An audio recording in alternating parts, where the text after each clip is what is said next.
Hello, and welcome to I Hate Talking, a podcast about talking, including etymology, frustrating topics, current events, and other random subjects. I'm Adam. And I'm Steph. We are married, and we invite you into these discussions with us as we talk about the good and the bad of talking. We hope you enjoy today's episode.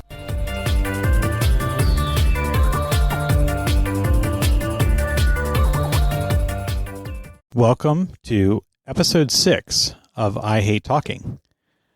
We are now into some random topics because we have completed our introduction to our show with the who, what, where, when, and why, and are now into our topics that we are going to delve into that perhaps have less of an outline. But as I was reciting those particular words, I think I may have said them out of order, which would have been imperfect. So we are going to be talking about the perfectionist in today's episode. So what do you think of when you hear the word perfectionist?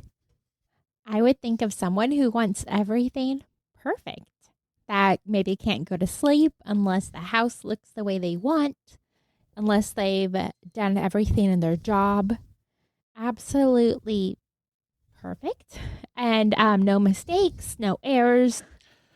So it's interesting that when people hear the word perfectionist, I think they have a particular idea that comes to their mind, or a potential connotation, maybe of being negative, maybe of being positive.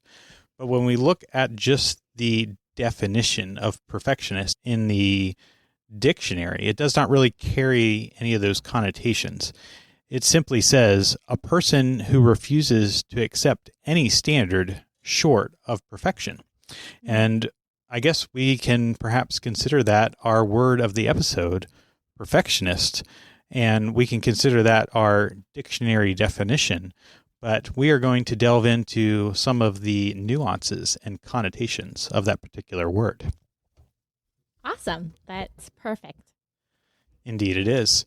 So we've recently taken a survey that perhaps indicates that you are more of a perfectionist than me, which I think would quite surprise both ourselves and people that know us personally.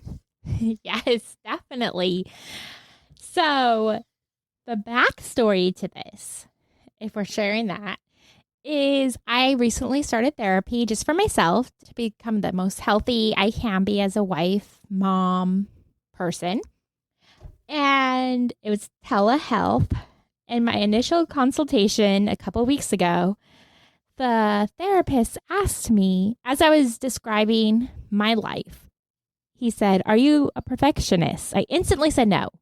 No. My husband is. I'm definitely not. And he made a list, told me, first he asked me, "Do you have paper and pen in front of you?" And I said, "Yes." He said, "Of course you do, because you're a perfectionist." And he went on, and I'll share in a little bit. He made a list of the differences and what you'd call a perfectionist. Since then, we've talked to other people, and nobody would call me a perfectionist necessarily that we know, or a high perfectionist, where everyone would instantly consider you one, except for this list.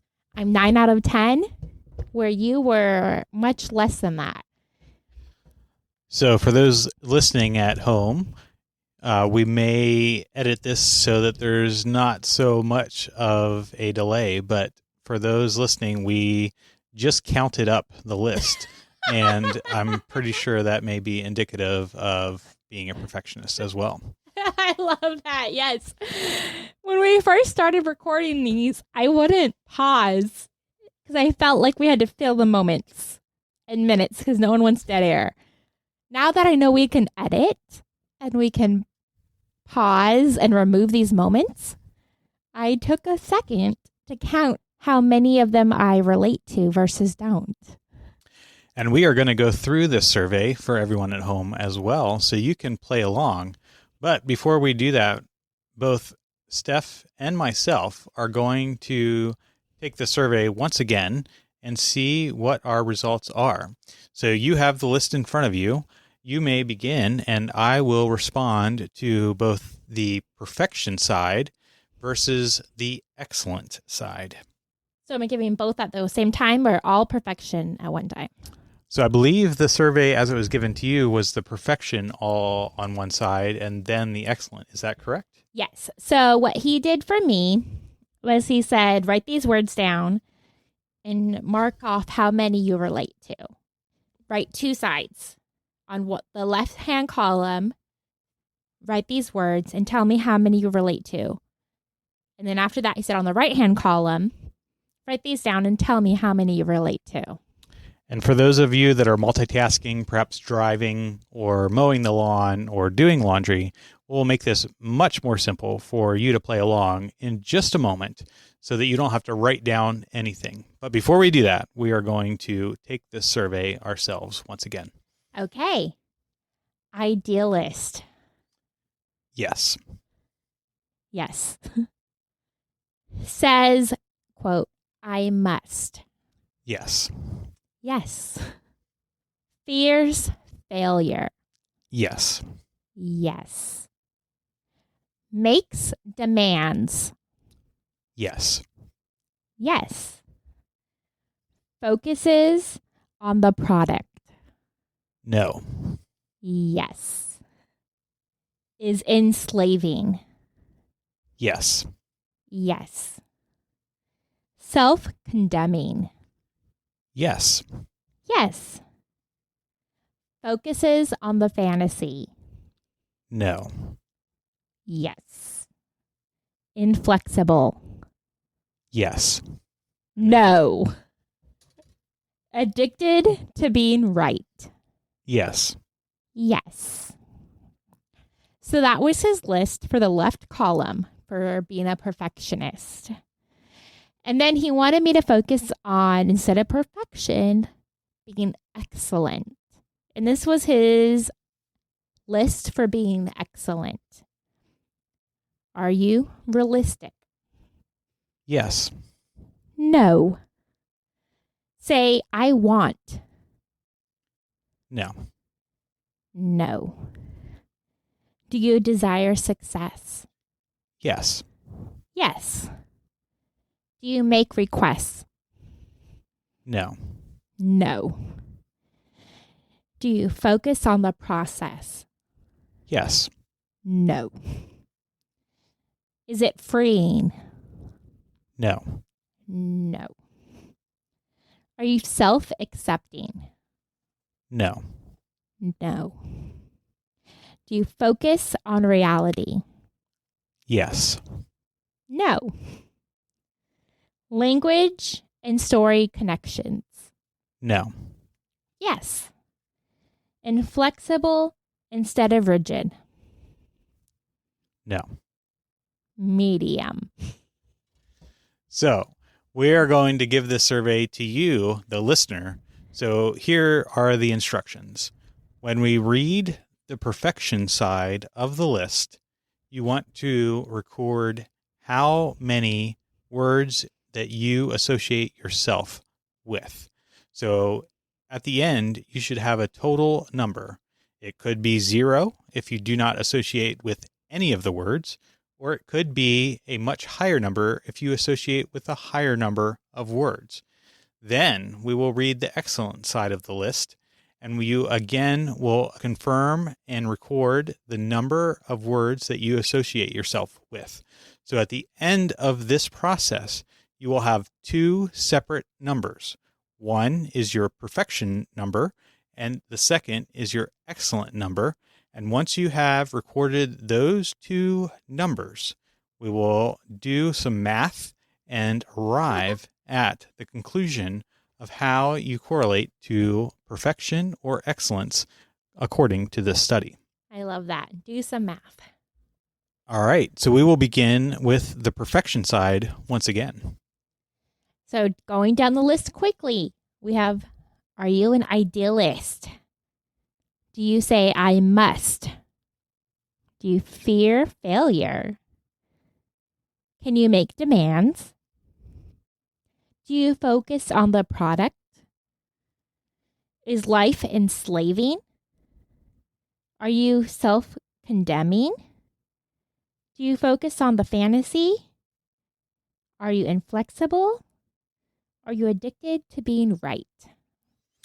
All right. So after you have heard that list of words on the perfection side, you could have arrived at a number anywhere between 0 and 10 inclusive.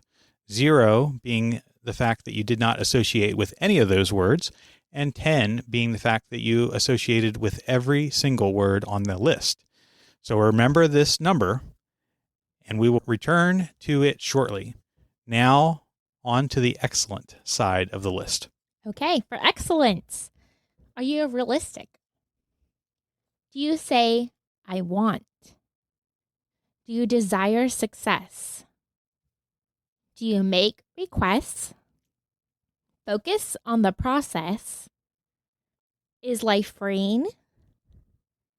Are you self-accepting? Do you focus on reality? Do you focus on language and story connections? Are you flexible instead of rigid? So based on that list, you also will arrive at a number from 0 to 10 inclusive. And based on that number, we are going to take the perfection number and subtract the excellent number. So there are many different variables that could arrive here, but if you selected everything on the perfection side, you would have a 10. And if by chance you selected none of the excellent side, you would have 0. So 10 minus 0 is 10. Or perhaps you have 0 in the first column and all 10 in the second list with the excellent list. That's my goal. And that would be negative 10. And then anywhere in between is going to be a more well-balanced outlook on perfectionism versus excellence. And you may have a perfect balanced score of 0, or maybe a positive number, which is more on the perfectionist side, or a negative number more on the excellence side. Yes. So this is definitely from my therapist. That's a local therapist. I am thankful for him. I would never have thought of myself as a perfectionist. But when I look back at my life as a whole and my grades and what I've accomplished in school or my career, I definitely feel like it could be a perfectionist. What he said when I pushed back on this is I argued, if I can't do something right, it doesn't bother me. I don't even try. And what do you think he said to that? I think he may have either turned that back to a question, as most therapists do, or perhaps completely disagreed with you to see how you would react. Yeah, he said, I don't try because I can't even get it perfect. So why even try? So there you have it. And I think this harkens back to some of the discussion that we had in some earlier episodes with perception versus belief, where I would consider myself more of a perfectionist in terms of how others perceive me, that I must do the right things so that I look good to others. Whereas this survey and how you respond to it, that it deals more with what you believe about yourself and how you act within your own psyche. Yeah, definitely. I think after he pushed back, and as you and I have discussed this, in a way, I feel like you're taking this therapy on secondhand, free of charge, because I write down everything and share it with you. But I really am the one paying for it when it comes down to it. It's true. You are. Thank you for your hard work at your job. Homeschooling, stay-at-home mom doesn't pay well. But as I'm sharing this with you and discussing it with him and all that, I think a big thing that I would have pushed back on when I say, "Oh, my house is a mess. Like the kitchen is never perfect, and it's just how it is." And he's pushing back, saying, "You're saying that because you know it can't be perfect, so you're not even trying." That in itself is a perfectionist stance. You're not going to try because you can never reach perfection. And even in this podcast or everything in my life, I'm seeing that I have a bar in my head where my house is not perfectly clean. And I'd say, see, obviously I'm not a perfectionist, but I feel like my why is different. It's not an acceptance of it's okay because my kids are having fun and playing. It's an acceptance of I can't make it look like that magazine or that person's house I was at who has a housekeeper. So I'm not even going to try. So it also has to deal with the standards that we either set for ourselves or perhaps that society sets for us that could be realistic or unrealistic. So I think, again, it comes back to some of the things that we are talking about earlier with perception and control in terms of how much you can control in order to reach those standards that are either in your own mind set by yourself or perhaps set by society or, in your words, set by that particular magazine.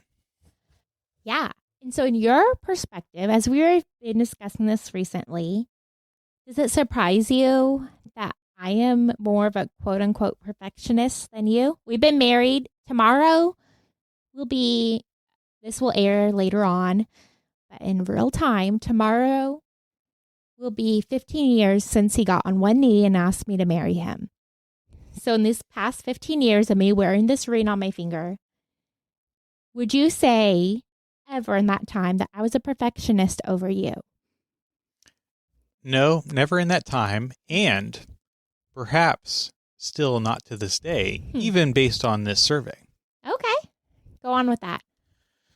So I think that perhaps we have found some insightful information from this particular survey in terms of how it is interpreted to be a perfectionist or not a perfectionist. And it leads to some interesting conversations that are very insightful and brings about additional understanding. However, I think that the original definition that we looked at today is a person who refuses to accept any standard short of perfection, and that standard must be achieved even if they believe that it is unrealistic or unachievable. That definitely, in some ways, would be different than what this list that we gave is. I think as I'm reflecting back on what I've been told and what I've thought, the thing that pops out in my head that changed my mind that maybe I am a perfectionist is, I mean, yes, I can look at my quote unquote achievements, but my why, my personal feelings about things was one of the questions, number 3 on the perfectionist list was feel a fear of failure and thinking I can't have that perfect house, so I'm not going to try. I can't do this, so I'm not even going to try. And I think that is different than what your list where it's saying perfect at all costs, right? Exactly. But perhaps the point of going through this survey and being able to determine how we associate with these particular words on either the perfectionism category or the excellence category is not necessarily to particularly define us as a perfectionist or not a perfectionist, but instead to bring us to new insights and new understanding. Yeah, I think that's the biggest takeaway. Maybe I'll just quickly read over the list again of excellence because this is, again, it's not a black or white, cut or dry. If you can say yes or no, you're in this category for the rest of your life, or you're screwed up or messed up or anything like that. But it was motivating to me for the excellence category, saying realistic, says I want, desire success, you make requests, you focus on the process, life is freeing, self-accepting, you focus on reality, you focus on language and story connections, and you're flexible instead of rigid. And I feel like none of those are negatives. Exactly. So hopefully you were able to follow along with our list of words and do this insightful study in terms of determining if you associate with perfectionism versus excellence, and at the end of the day, determine where your motivation comes from and how you see the world. Because that's what we want to achieve at I Hate Talking. So, from your friends at I Hate Talking, until next time, remember, it is only through talking that we begin the journey to understanding.